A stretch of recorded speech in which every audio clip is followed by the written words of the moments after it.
Well, that's right, Jonesboro, Arkansas. I'm BT, Brian Tramel, and alongside me is Lance. I am coming to you from the Mystery Pop-Tart Studios here in Chicago.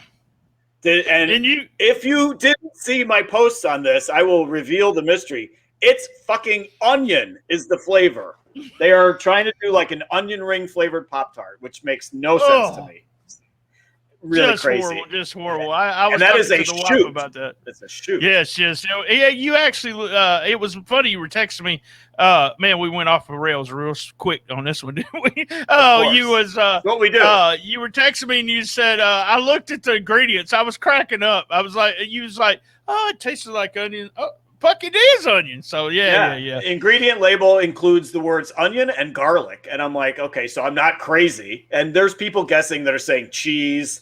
Ranch. I'm like, no, it's fucking onion. It tastes like onion rings. It's Vidalia onions. It's like a sweet onion. But anyway, that's weird. So, all right, but guys, we're here for our breakout stars list of 2021, correct? We are, and I want a few things before we get started here. I want to mention that last Friday, not if you're listening to it this Friday, but last Friday was our biggest day ever. It was the biggest listens ever. Thank you. Just crazy. We're still breaking records. Also, this week I called it Lance Week. Lance, you had You got 3 episodes and you're stuck right in the middle of a rim. You like being in the middle of a rim? No, I don't like being in the middle of a rim. But at least with you and Rhino JB, I don't like that. But anyway, it just was an impromptu Lance Week. It wasn't planned or anything. It just sort of happened. So we started out with TRS, the record store, which was the JP, Chrissy, and the Fairground Boys album, which if you don't know who they are, I don't blame you because you wouldn't know who they are. But Chrissy is Chrissy Hind, the legendary badass from the Pretenders. So you should listen to that episode because it's really good. It's a great album. So listen to it for all the Chrissy Hind Appreciation Society that I do. Then we had Chokehold the podcast was on Wednesday. That was interviewing Kayla Cassidy, which was a ton of fun. She talks about her feet a lot. So if you're into feet, listen to that. So, and then here we are for Breakout Stars. We're here for a CKC staple, a tradition. This is our 4th annual Breakout Stars list. Last year was challenging. Because, it was during the pandemic. This year I thought was going to be a little bit challenging because we're coming out of the pandemic, but it wasn't. This year wasn't as much of a challenge. Thought last year was trickier. I don't know. I had a kind of a hard time, and I think maybe it's because I'm not watching as much as I usually watch. But being 4th annual anything, like we're coming up on the 4th of July special, the blooper special. I can't wait for that. Things like that, it just makes me feel so good that we are still doing this after 4 years, and hopefully, we'll be in our 60s talking about wrestling. And we'll have people sponsoring us and we'll have people listening to us, and it might not be record every month, but we'll be happy anyway. So go ahead and tell them what we're going to do first. Before we go over our countdown for this year, tell them what we like to do. We did this on Patreon last year, but you mentioned that you'd really like to do it so everybody can hear. Yeah, so I wanted to recap because like we said, this is our 4th annual one. So we did 2018, 2019, 2020. We picked our top 10. We put our list together like we always do, the format on CKC. Put our list together, crunched them. The first year, we each did a list. So you had 10, I had 10. So we have a total of 40 guys and girls that we have listed as being breakout stars for each of those years. And so I wanted to recap because last year I thought we did phenomenally. I thought our list was it was the best percentage-wise. We had enough hits on it last year. It was definitely the best year we've done.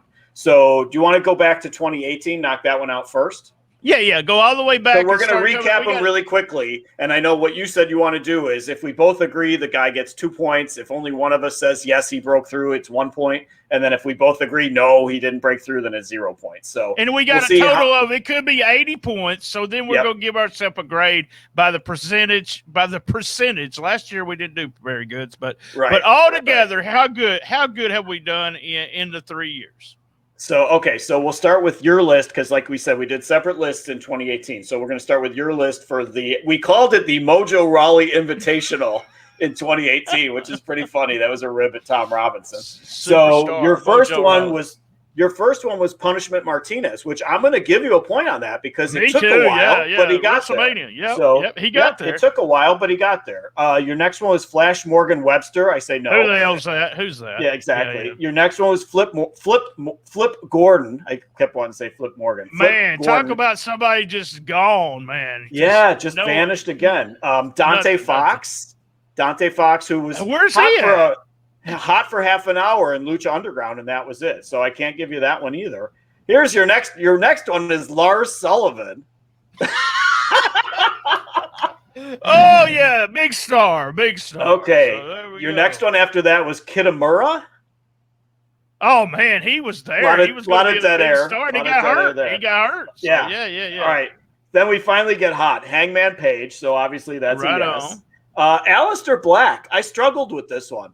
I don't know. No, I think so. I think we're going to, and I mentioned this when I sent you the countdown. I think we're going to see, and I'm not anti-WWF. Oh, he held me back. They blah, blah, blah. Yeah. I hate hearing that from people that work WWE. It used to be cool, but now it's just like, okay, let's see what you can do. Rumored to be AEW. Are you giving him? Right. AEW. I'm giving it to him. I think he is. You are. I struggle. I don't think I can. I love the guy, but I don't think I can. I think they pissed around with him too much. So okay, then your next one was Shayna Baszler. I'm going to give you a yes on that one. Yeah. She's held the titles there a couple times, and then number one was Ricochet. I'm struggling with that one too. I know it. I can't give it to him. I just can't. I think it's a no. Yeah, I think it's a no. So, all right, then my list. Let's listen to the reason why I say Aleister Black is because of not only that I think he did good in WWE when given a chance, but I think the future is really bright for him. So that's why I'm kind of giving him the Ricochet one is the opposite. As of right now, Ricochet, and when we did that countdown, Ricochet was a top commodity. And with him getting lost, he's got lost in WWE. We could talk about this forever, but yeah, let's make this quick. Go ahead. All right, then we got my list from 2018. Number 10, I had Nicole Savoy, still a no. Much as I want her to break through, she still hasn't. Tyler Bate, I don't think so. He's been on that UK. Either, yeah. Chad Gable, that's an interesting one. I mean, he's on the main roster. They haven't done much with him. I'm leaning no because there's been no belts or anything and no really great push.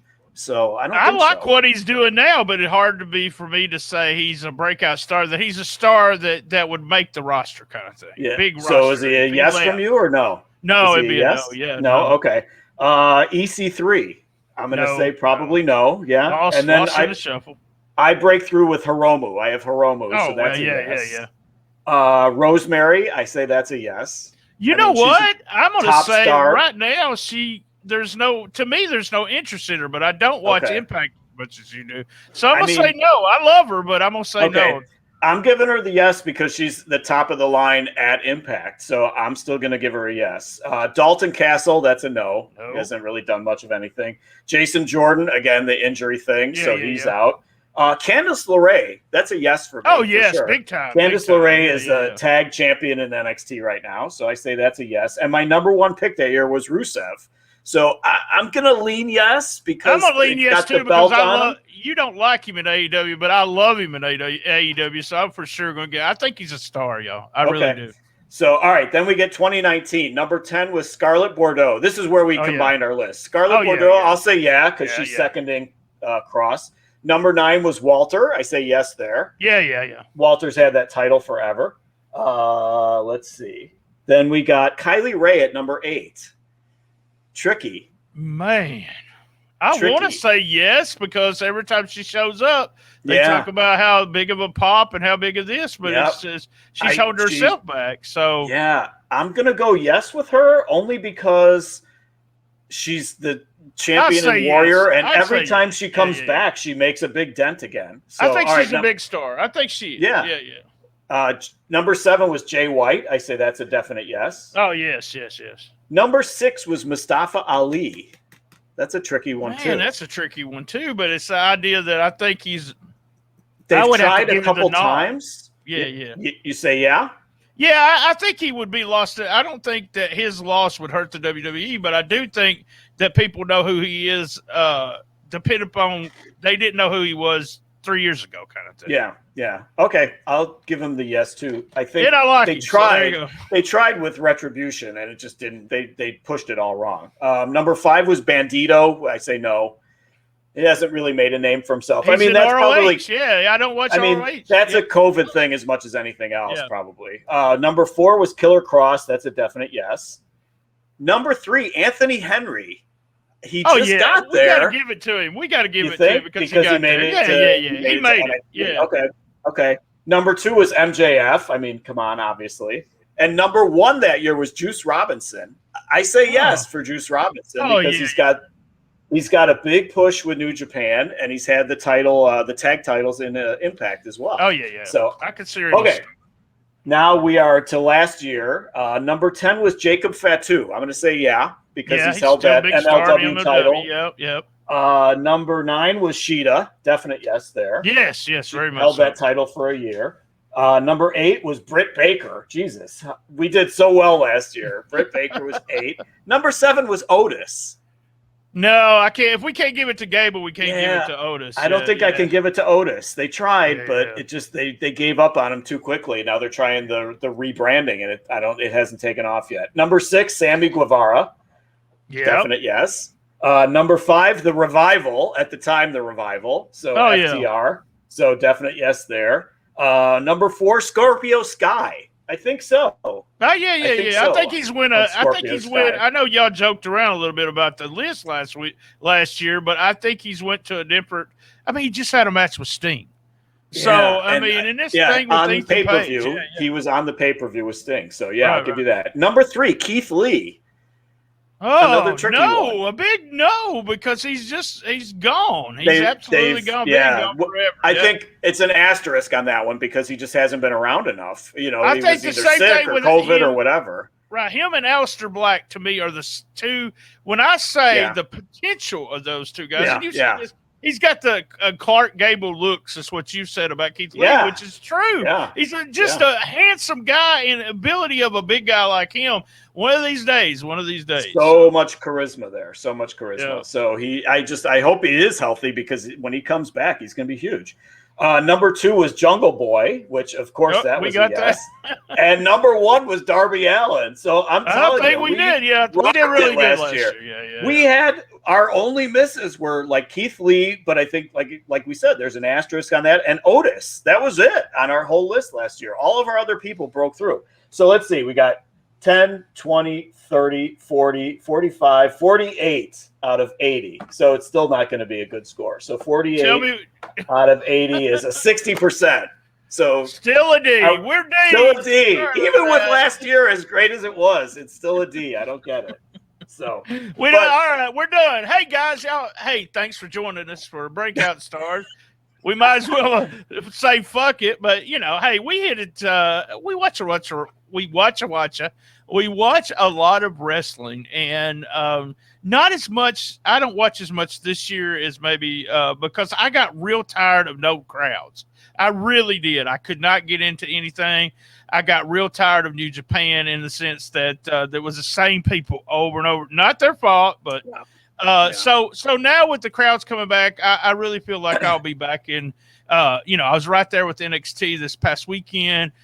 Be there this coming weekend with the crowds back, and the AEW show with that crowd just made me say I love wrestling so much. I know why, and you wouldn't think it would be such a big deal, but it really is a major part of what they do. So it is the crowd. So tell us, let's start, man. We got 10. We got our 10 picks from this year.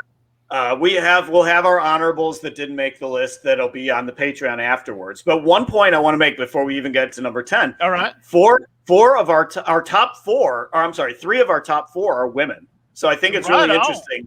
3 out of the top 4 are women, and we had a lot of women representation on this list. So kumbaya for us. So, all right. And we made our list. We put them together. We only agreed on 3. Only the top 3 are names that you and I both picked. So numbers 4 through 10 are all going to be our individual picks. So I'm the even, you're the odd, because we know why. So at number 10 is my first pick, which is John Silver from AEW. I had him at my number 5. So he's already breaking through with the comedy, with the Dark Order, with the being the elite stuff. You see some of that on TV. I think he needs to be in front of live crowds, like you just mentioned. I think he will really get over big with fans there live. He broke through, which is really interesting. I thought he broke through at a time when there was no crowds. So now I really want to see what is he made of. I want to see what he's got. He's got a great look. He's short. Doesn't matter in AEW. Doesn't matter. He can go, but he's part of a faction, a way too big faction. I think that he should be the standout guy. He should eventually be the guy that they spin off and maybe put that TNT title on him. I think that's a natural for that TNT title that Brody Lee had to go on to John Silver at some point. I think the fans in AEW are behind Orange Cassidy, who's a goof. Will they support a second goof character? And I think they will. So I got John Silver as our number 10. There was 2 picks of yours that I strongly disagree. And not that I don't see what you're saying, except for one of them. We'll talk about that in a little bit. But of all the picks, John Silver to me is like Hornswoggle's big brother. And he's all comedy. Let me say, I believe it's all comedy. And I also took a little bit more when it come to picking somebody, and you'll see almost everybody on this list, your people and my people, kind of fit into this. The thing about it is, I thought, could he ever be in a huge main event on a major show? And I didn't see him as that. I don't see him having an it factor. What makes him different other than him being really small and really good? He's real good. Being the underdog, that might be his it factor. And remember last year we talked about the PWI cover. I could never see him on that cover. Okay. So that was my 3 things that I looked at this year. And it kind of went. Go ahead. I get that. I just think that, like when you say a smaller guy, Daniel Bryan was a smaller underdog kind of guy too. But I think what this guy brings is the comedy and the personality. I think that if they show it, I mean, this is going to be a broken record for me. The fucking AEW roster is too damn big for what they have as far as TV time right now. When they get Rampage, hopefully that'll help. But I just think that this guy, he could break through, but they just need to give him more time. So I think there's potential there for sure. All right. So number 9 was your pick. This was your number 5, Danny Limelight. I have not seen much of him, but what I've seen, I've liked. For me, he has like an LAX feel, a very urban, gritty, street tough kind of character. My questions are, can he talk? Because I haven't heard him talk. Is he somebody that the fans will get behind? I've seen him some on New Japan Strong. I've seen him jobbing on AEW Dark Shadows or Dark Knight or whatever the fuck show it was. He can wrestle. He was great with you on the interview that you did on STS, but I'm not sure that he has it. So tell me, justify how Danny Limelight has it. I think you actually hit the nail on the head by you saying what you said. The way I look at him being in a main event for a major show would be him being part of either a tag team, LAX being that third member, or having a tag team partner going against the Bucks. That's where I see him. I've watched a lot of his stuff on Dark, Championship Wrestling from Hollywood. I was a fan of his on that. That's what actually got me to interview him. The thing about it is he has all this it factor kind of thing. If you'll go to his Twitter, this guy makes movies. He actually produces the movies, which means he comes up with the money. So he has all this talent. And I mean, he's a damn good-looking guy. So I could see him on the cover of PWI. Not by himself, but he might be with a faction of some sort. But I could see him on the cover, like one of the top tag teams. Okay. But yeah, I'm a big fan of his. That was part of it. I really like to see him break through. Friendly guy, just a super nice guy. Yeah, so that was a great interview. I remember coming out of that thinking, man, what a nice guy. That guy sounded like a great guy. So I will say jury's out. I hope that they haven't done so much damage by having him job so much on Dark. That's hopefully he can still have some credibility. It'll be the big win if they want to get him over. And like you said, like I said, and you had said, him being with the tag team. I think that's probably going to be the key to him. Yeah. So, all right, number 8. I'm going to sing this one for you, BT. It's Hit Row. So that is my number 4 pick. Do you even know who Hit Row is? See, you don't know who Hit Row is. You got to watch more NXT, my brother. So Hit Row is the Swerve Scott faction in NXT. I think they have a ton of heel potential. I think when NXT starts hitting the road again and starts touring, I think these guys are going to have red hot heat. Swerve Scott is world class as far as his wrestling. This Ashante Adonis guy, I've seen him. He can go.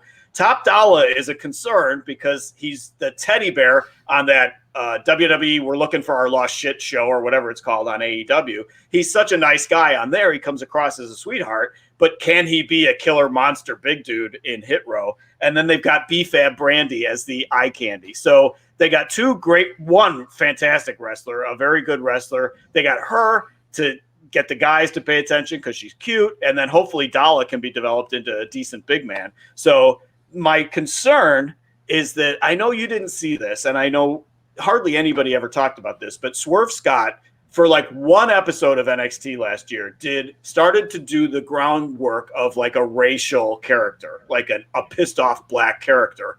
And they must have gotten heat on it or something, or they backpedaled because they dropped it in like a week. It went away. So if they decided to do something like that, if they decided to do some kind of racial angle with these guys, I think it could get really hot buzz. Not necessarily good buzz, because it could be really, like a damaging type racial buzz, but I think they could make them big stars. It could get everybody talking about Hit Row. So I've got Hit Row at they were my number 4. I have that much cake. All right, give me a chance here. Number okay. 1, don't ever say I didn't go and do my research and go look at these guys. Okay, don't ever say that. Don't say you don't know who they are. Don't say that shit. Okay. Because I did. I took and that's why me and you got heat right now. Oh, we got heat. So listen, this is the most horrible generic rapper gimmick group I have ever seen. And the name, Hit Row, it's the worst name ever. It is the worst name ever. The gimmick will get lost in the WWE. You singing that made me want to throw up. Okay? So they will be just like the Profits. There'll be a mid-card tag team or group. Even if they get there, there's no talent in this group except Swerve. And Swerve's lost. Unfortunately, he looks like Chris Bay. So you got Chris Bay and him at the same level of talent, and that's all I can see.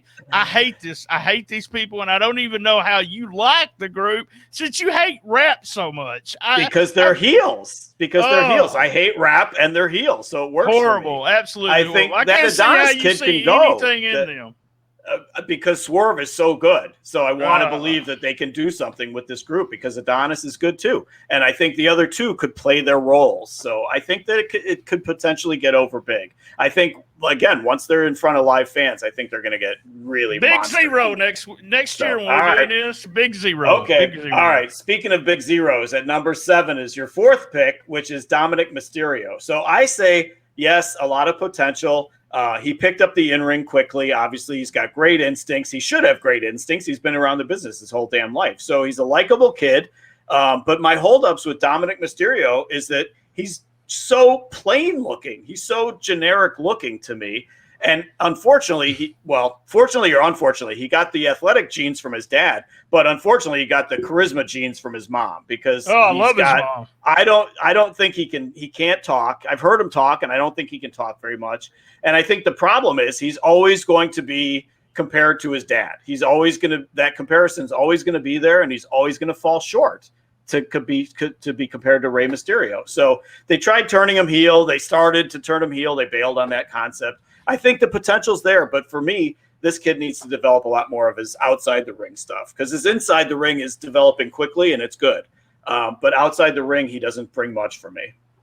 I can see that. I can see everything you said. I look at it as you said, him being Rey Mysterio's son. I think it's going to work for him instead of against him. I really hope so, because that is a big deal. If they deal it into the Mexican culture, to me.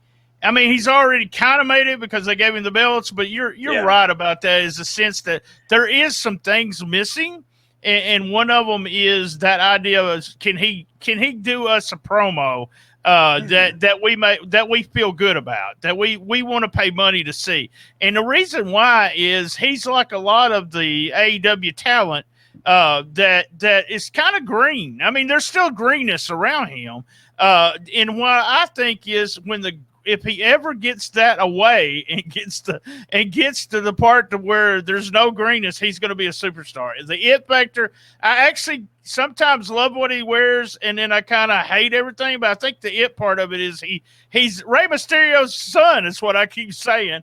I remember you saying something about him before he actually got into business, and then I was always defending him, even then, going, "He's Rey Mysterio's son. Don't talk about him." Right. PWI because everybody loves Ray. Everybody loves Ray. Right, and I don't know that anybody is going to have that same feeling. I really like the kid. I think I just don't feel that that's coming with Dominic, but we'll see. Yeah. So, all right, number six was my third pick. So still only our individual list here. So number 6 is Powerhouse Hobbs. So I think this guy could be huge. He's got a great story. Him and his brother wanted to get into business. His brother was going to be his manager. His brother fell in with the wrong crowd, as they say, and was shot and killed. So it's such a babyface backstory for him. He was starting to break through, and then they immediately turned him heel. And I'm like, oh, why are you turning him heel? He's got such a story that people are going to get behind with his brother dying, and they wanted to work together. So he's in a good group. I'll give him that. He's in a good group minus Hook. Forget about Hook. But he's in a good group with the Taz faction.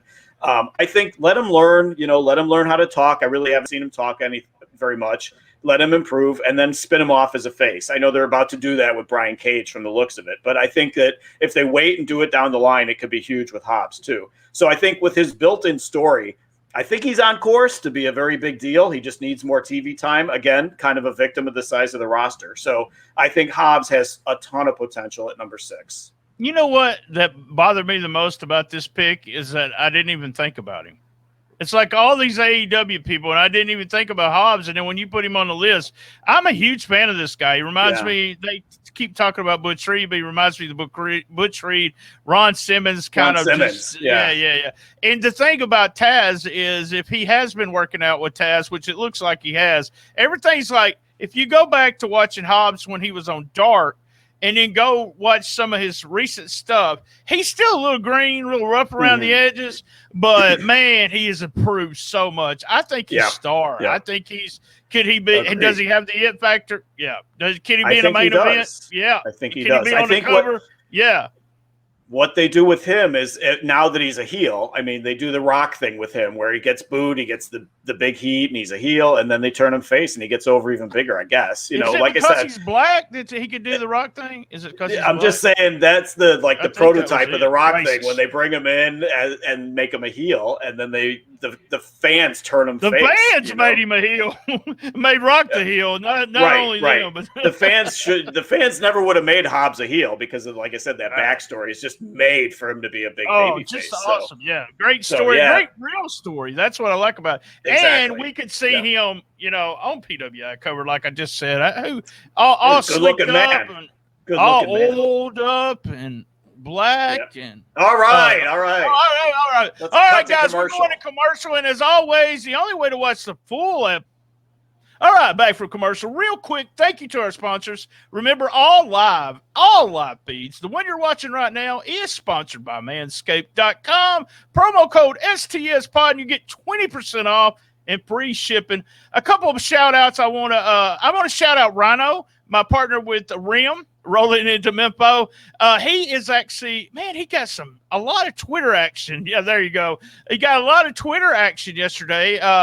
He's got 20-something thousand followers on Twitch, man. 20,000. And so twitch.tv/RhinoJB. And me and Lance have talked about this, guys. We sound like boomers when we say this, but we don't get what you youngsters get by watching people play video games. If it's working, it's working. We love it for him. Yes. This Saturday, I want to put this over huge.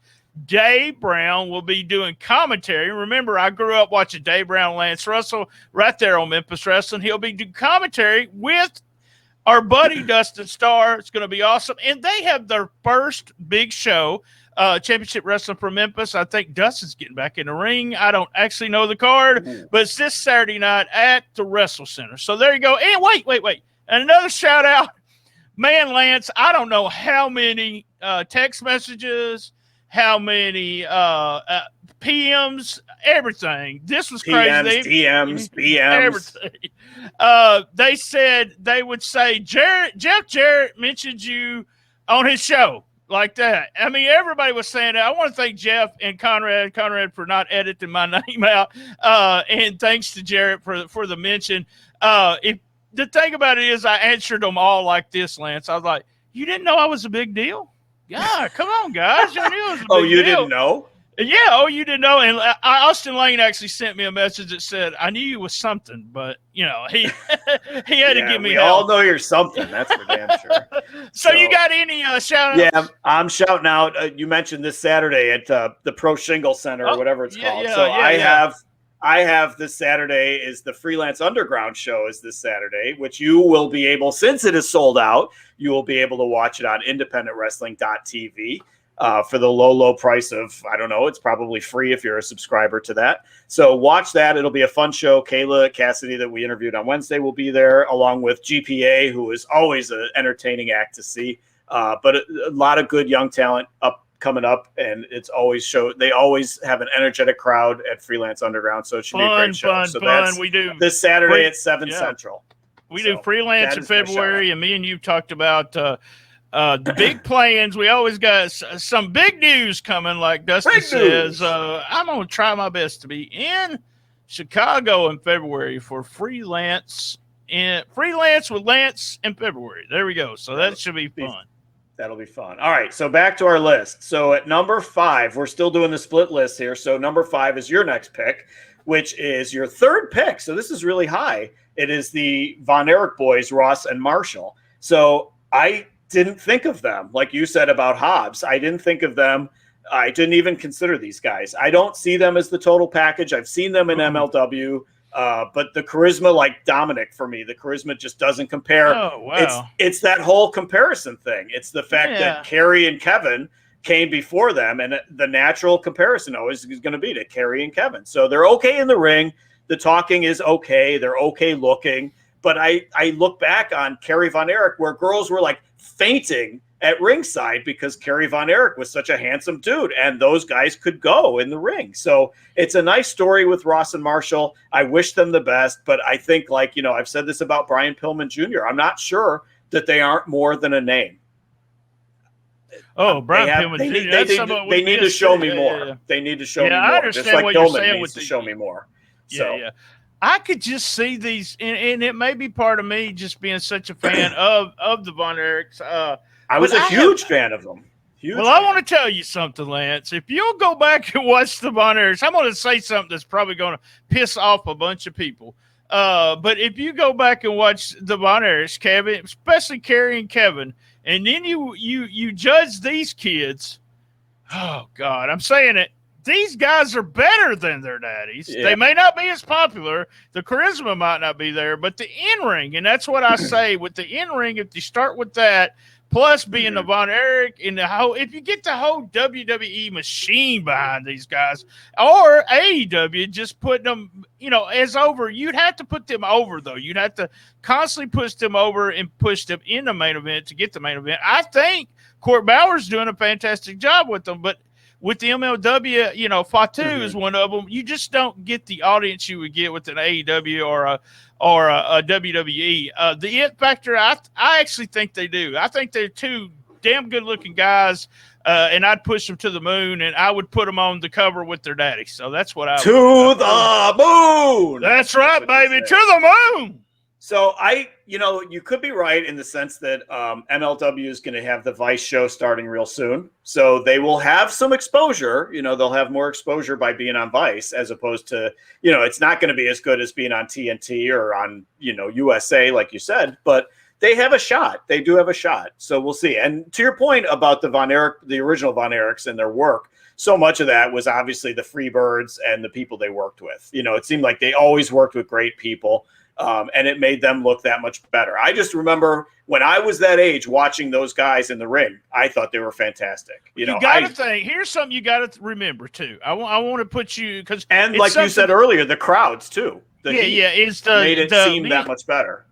me and Gene do something, okay, with that.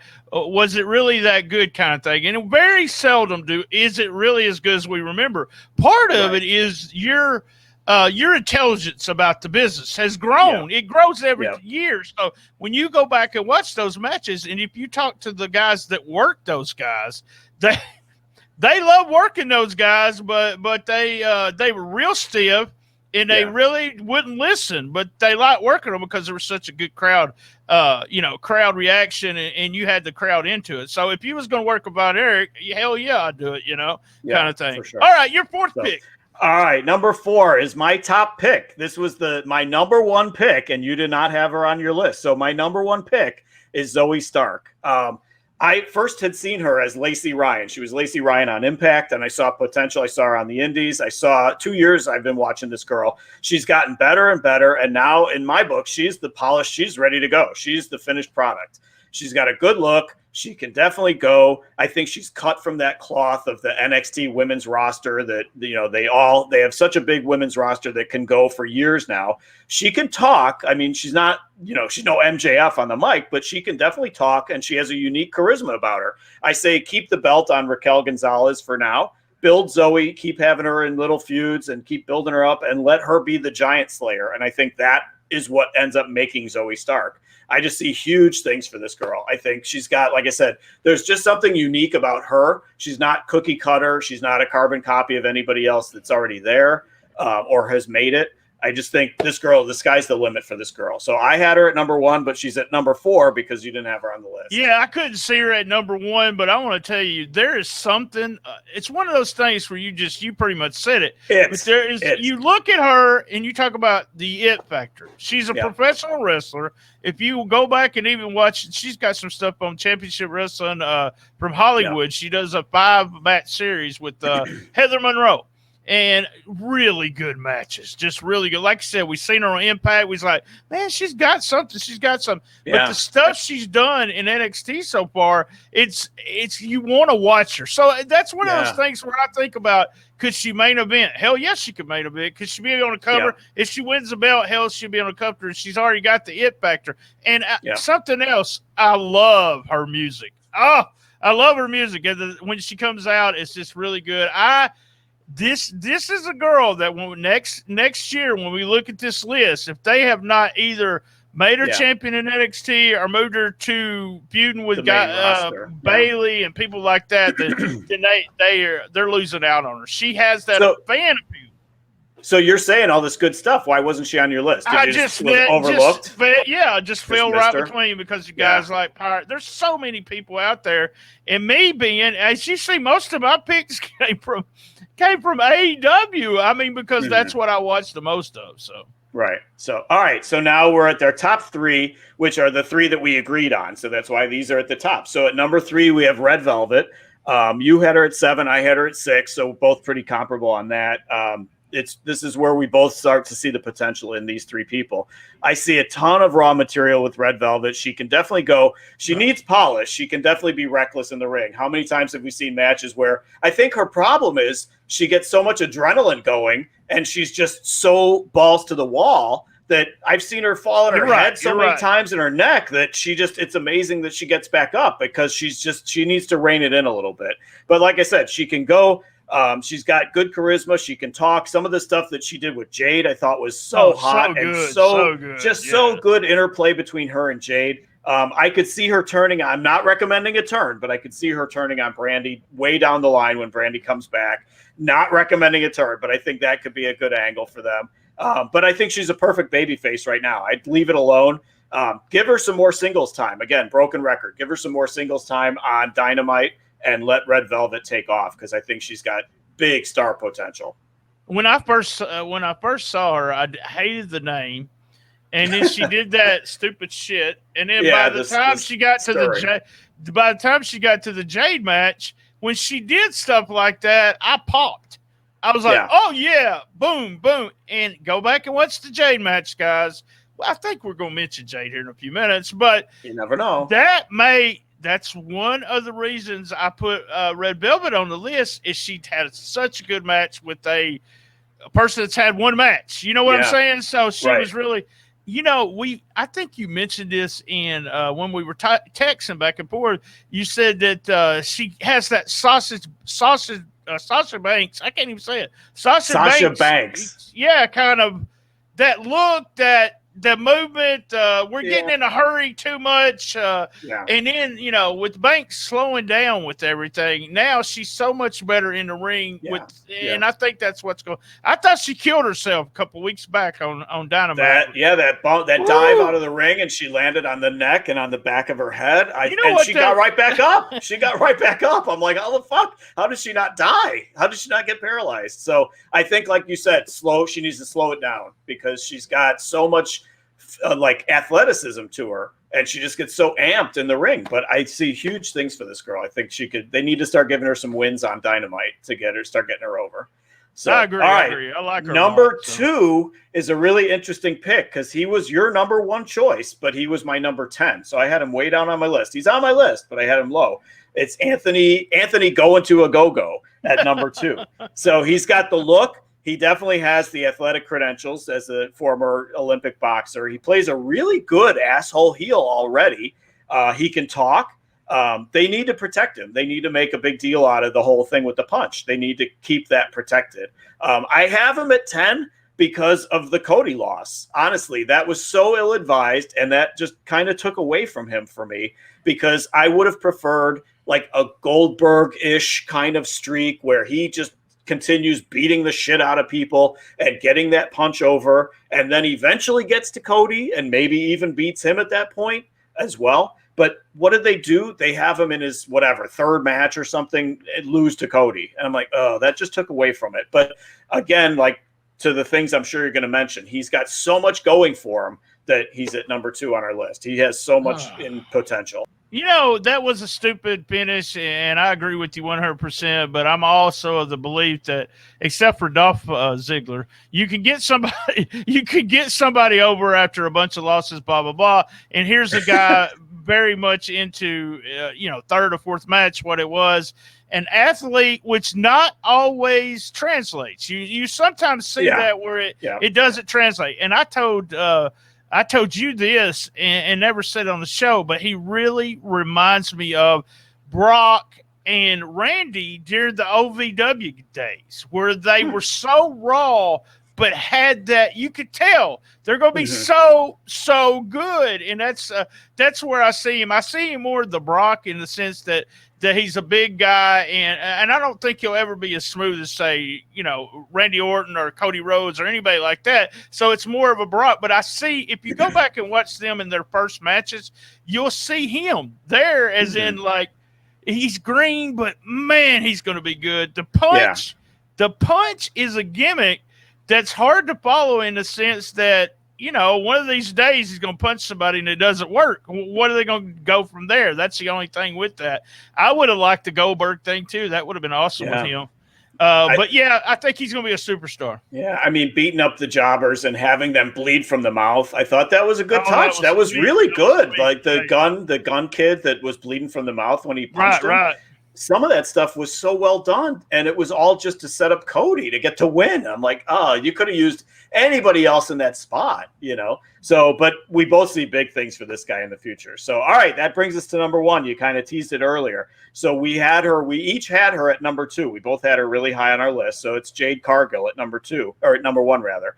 So she is China 2.0. Basically, I see this girl as China 2.0. She's got the look. She has a shit ton of charisma. She can talk. Some of that those bits with Brandy, I thought were fantastic. I thought they were awesome. The critics were all over that she couldn't talk or Brandy couldn't. Whatever. Like, both of them were talking. Both of them in that bit were fantastic. That's the best stuff. That's the best stuff Brandy has done. Yeah, that's the best stuff she has done. Yes. So I think they're bringing Jade along well. As she's learning in the ring, they're playing to her strengths. They're keeping the matches simple. They're keeping them short. I think we talked about it, the great chemistry with Velvet. Velvet handles the athletic aspect of it, and just the chemistry between the two of them is so good.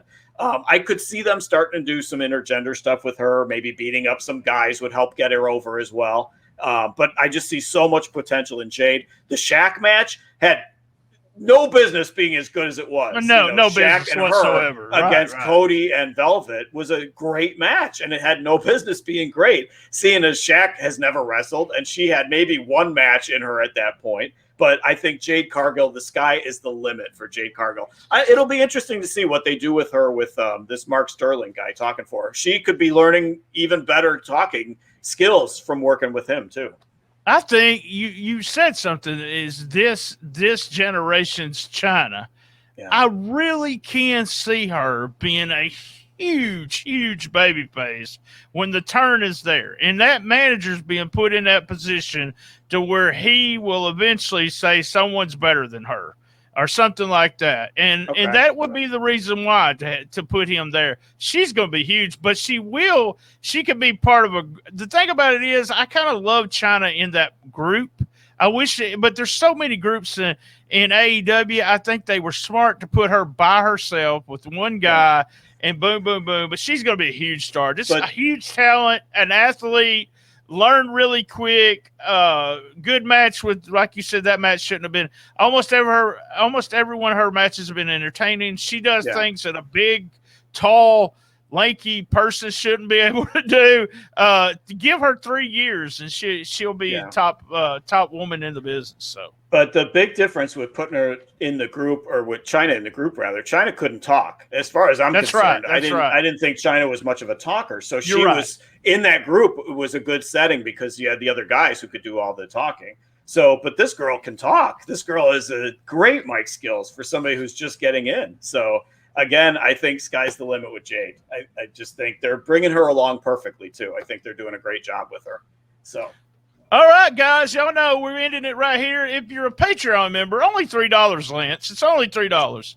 Come on, guys. Be a Patreon. We're going to talk about honorable mentions. 10 cents a day. I think that's 10 cents a day. $3. Yeah. There's the address right there if you're watching the video. We're going live off the feed. And remember, same bat time, same bat channel. On the best little wrestling podcast in the business. Be there. And as everyone knows, I love my mama. I love her too. Oh, no, wait, wrong show. I have fun everywhere I go.